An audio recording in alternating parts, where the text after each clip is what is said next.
Yuk berjuang bersama kami, salurkan infak donasi terbaik Anda ke nomor rekening berikut ini. Bismillahirrahmanirrahim. Assalamualaikum warahmatullahi wabarakatuh.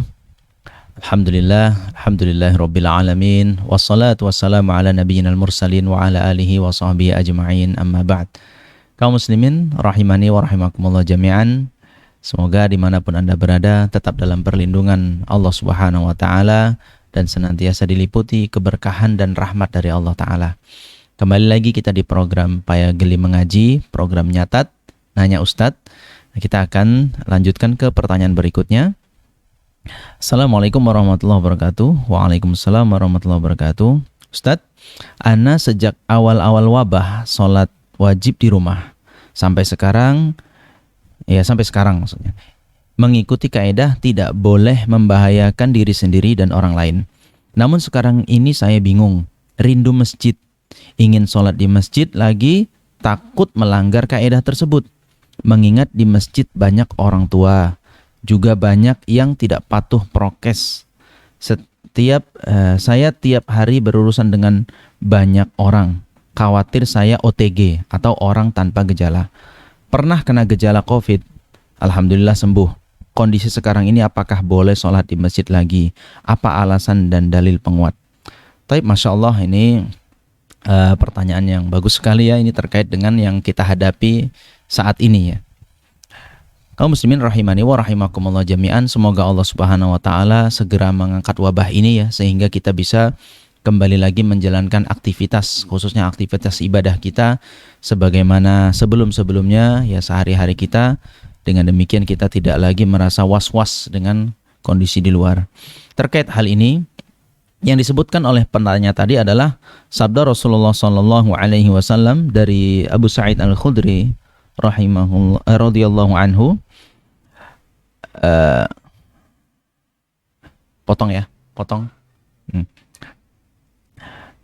Yang disebutkan oleh penanya tadi adalah hadis Rasulullah sallallahu alaihi wasallam yang berbunyi la darara wa la dirar, tidak boleh membahayakan diri sendiri dan tidak boleh membahayakan diri orang lain. Hadis ini diriwayatkan oleh Imam Malik dalam kitab Al-Muwatta dan kitab oleh Imam Ad-Daruqutni, Al-Baihaqi dan Imam Al-Hakim. Kaum muslimin rahimani wa rahimakumullah jami'an, memahami hadis ini adalah la darara, tidak boleh membahayakan diri sendiri, artinya menjauhkan, menghindari hal-hal yang bisa mengakibatkan bahaya kepada diri kita sendiri. Wala dirar, begitu juga tidak boleh melakukan hal-hal yang bisa membahayakan diri orang lain. Nah, kita terapkan hadis ini dengan kondisi sekarang sholat berjamaah di masjid. Maka kaum muslimin rahimani wa rahimakumullah jami'an, banyak simpang siur pendapat di sini ya. Para ulama juga ada perbedaan pendapat. Kalau kita dengarkan juga pendapat asatidah kita di Indonesia, memandang kondisi Indonesia ini pun berbeda-beda pendapatnya. Namun wallahu alam, di sini kalau ana pribadi ditanya, ya ana lebih cenderung kepada justru kondisi kita sulit seperti ini, kita harus semakin dekat kepada Allah Ta'ala. Kita butuh lagi banyak memohon ampun kepada Allah Ta'ala, meminta agar wabah ini segera diangkat. Adapun kemudian kita apakah memilih ke masjid atau tidak, silahkan. Ini satu daerah dengan daerah yang lainnya, kita tak bisa hukumi secara mutlak ya. Di Sumatera dengan di Jawa berbeda kondisinya. Kalimantan, di Jayapura misalnya, itu kondisinya berbeda-beda. Maka Anda silahkan lihat situasi di tempat masing-masing.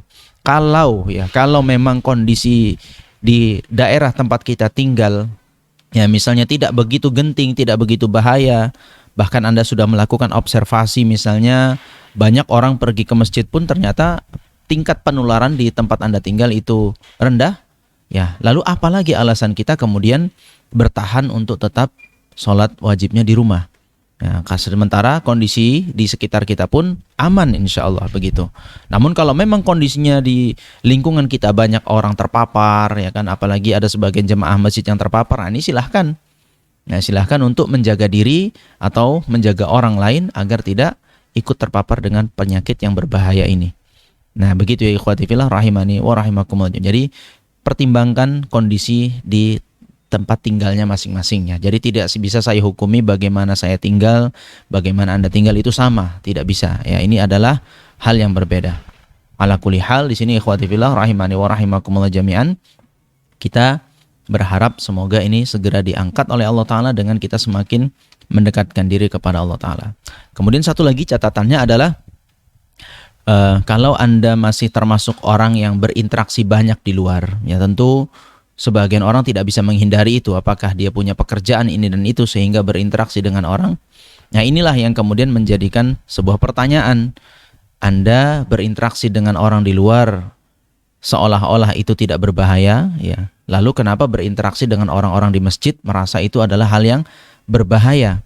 Ini yang harus didudukkan lebih dahulu. Saya kan di luar menetapkan prokes, Ustadz. Nah, berarti di masjid Anda cukup terapkan prokes. Pakai masker kah? Pakai hand sanitizer kah? Mau menjaga jarak kah? Silahkan. Nah, gitu. Jadi kalau memang permasalahannya adalah penerapan prokes, maka lakukan prokes ketika berada di masjid. Jadi bukan meninggalkan masjidnya. Karena masjid ini adalah rumahnya Allah Ta'ala yang harus kita datangi setiap hari untuk kita lebih dekat dengan Allah Ta'ala. Demikian. Mudah-mudahan bermanfaat. Aqulu qauli hadza wa astaghfirullah li wa lakum. Innahu huwal ghafurur rahim. Wassalamualaikum warahmatullahi wabarakatuh.